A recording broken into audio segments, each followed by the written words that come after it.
श्री स्वामी समर्थ.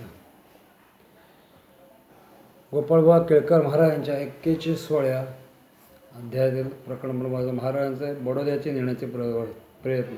एक दिवशी महाराज गायकवाड आपल्या सरदार मालकांसह दरबार बसले असता मल्हाररावांनी सर्वांत्रास असा विचार कळवला की जो कोणी स्वामी समर्थांच्या बडोद्यास घेऊन येईल त्याचं आम्ही मोठी जहागीर देऊ व महाराज आणण्याप्रित्यर्थ पाहिजे तितकी द्रव्य खर्च करू. हे ऐकून दादासाहेबांच्या नावाने सरदाराने मी आणतो म्हणून विडा उचलला.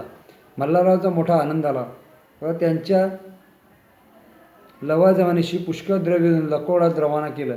तात्यासाहेबांनी अक्कलकोटात आल्यावर समर्थासनीत बसलेले सेवेकरी मंडळी अन्नवस्त्रादी देऊन त्यास त्यांना खुश करण्याचा क्रम चालू ठेवला आणि मला नित्य कोणाकोणीतरी बडोद्यास आणण्याबद्दल रहदबंदी करावी. महाराजांनी सहस्र भोजन घाली मंजू घेऊ, तसे ब्राह्मणाला द्रव्य दे, गरिबास वस्त्र दे असे रोज काहीतरी सांगून ती वेळ टाळावी.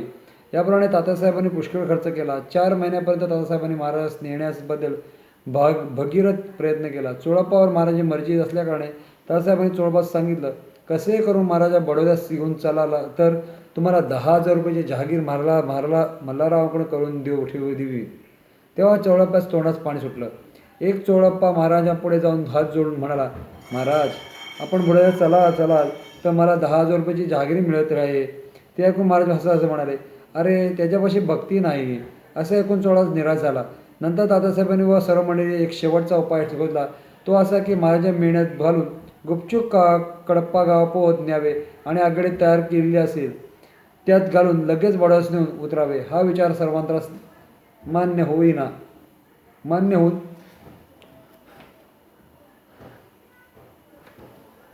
एक दिवशी सकाळी 10 वाजल्यापासून चोळप्पांनी सांगावे, महाराज चला हवा खाण्यात जाऊ. त्यास उत्तर नाही रे मग जाऊ. पुन्हा संदाराबाईने म्हणावे, महाराज चला राजवाड्यात जाऊ. नाही ग उद्या जाऊ. बाळप्पाने म्हणाले, महाराज चला खासबागेत जाऊ. ऊन कमी झाल्यावर जाऊ. असे प्रत्येक सांगावे. असे करता करता 3-4 दिवस गेले. लोकांनी पाठ पुरवले. तितक्यानंही महाराज काही उत्तर द्यावे. असे करता करता मंडळी थकली.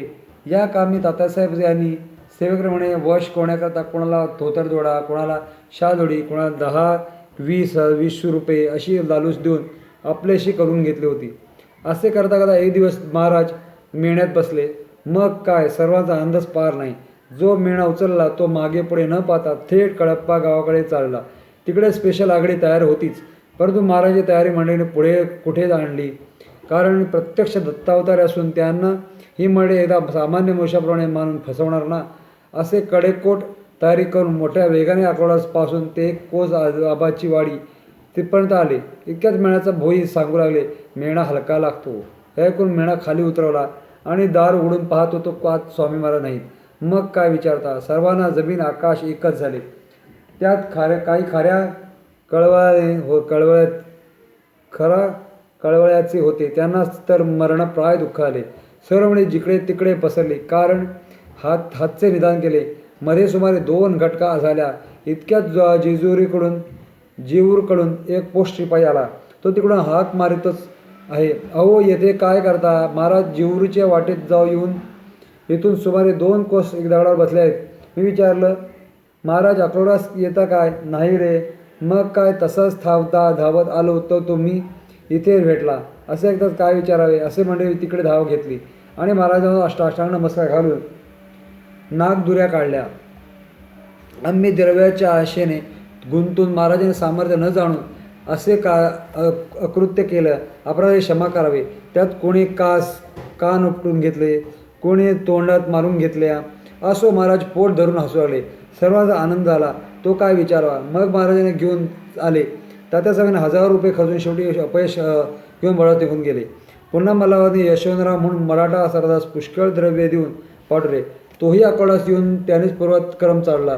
पण महाराज ते सहन होईना. एक दिवशी यशवंतराव हात जोडून उभा राहिला असता महाराज बडोद्यास चला अशी प्रार्थना करीत असता त्यांचे तोंडाकडून पाहून स्वामी समर्थ रागाने म्हणाले, कोण आहे रे ते.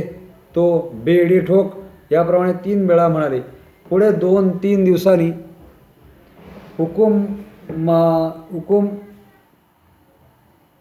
पाहताच परत येण्याबद्दल बडोद्याहून यशवंतराव पत्र आले. यशवंत बडोद्यास गेल्यावर विषप्रयोगाचा खटला चालून परिणामी महाराजावर व त्यांचे अनुयायी यशवंतराव येवले हे दुसरे लोक यांस बरेंद्र मद्रासेस अटकेत राहावे लागले. ठीकच आहे, अग्नी जो सानिध्य करतो तो पोळल्याशिवाय राहणार नाही. याप्रमाणे थोराची आज्ञा उल्लंघन करणाऱ्यास असे संकट प्राप्त व्हावेसेच, म्हणजे सर्वांतरांनी भिवून आपले कल्याण व्हावे अशी इच्छा असेल तर त्यांचे आज्ञेप्रमाणे वर्तन करावे.